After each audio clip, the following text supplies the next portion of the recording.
My name is Piri Ackerman-Barger, and I'm a faculty member at the Betty Irene Moore School of Nursing. I am a registered nurse, I'm a nurse educator, and I'm a nurse scientist.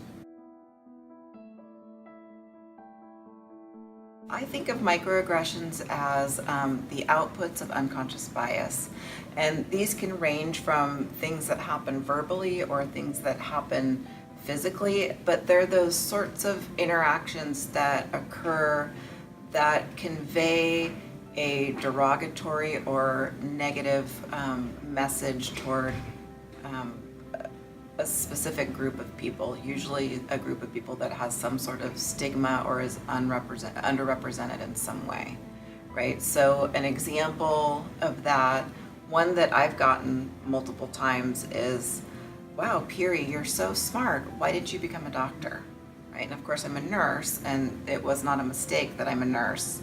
But people would think, well, isn't that a compliment because somebody said you were smart? Yet on the other hand, they're sort of doing a left-handed insult by saying that I'm only a nurse, right? So that would be an example of a microaggression. I started looking into microaggressions as part of a desire and probably a life goal of having nursing and health profession learning environments that are more inclusive. So I became aware that there were certain folks in our nursing classrooms that felt like they were excluded for some part of their identity.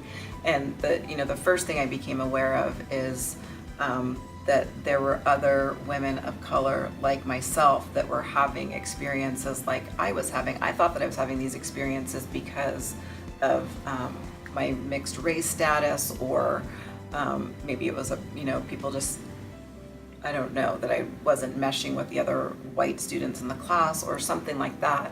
And then I began to realize, having conversations with students in my faculty role, that this was actually quite common. And so I wanted to see what that was about.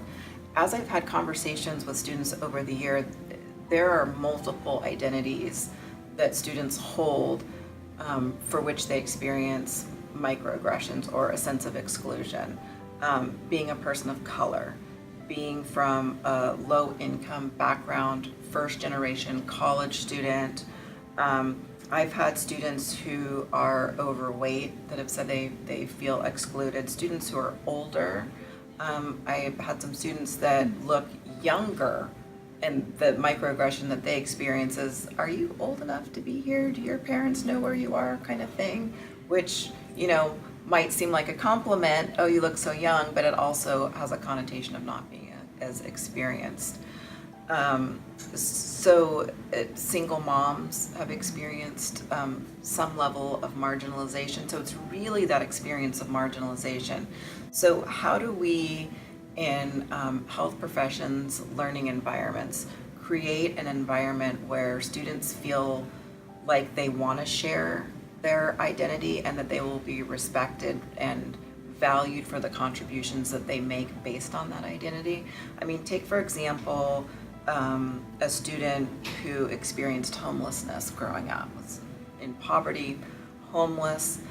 Think of how valuable that perspective is in understanding the health needs, the resources needed, and that lived experience. I personally want to have folks like that participating in policy making and decisions about resource allocation, and making decisions about what is going to be researched and who is going to be researched, right? So everybody brings in a certain amount of value, but we don't get the benefit from that value if people don't feel included, if they feel marginalized because of that identity.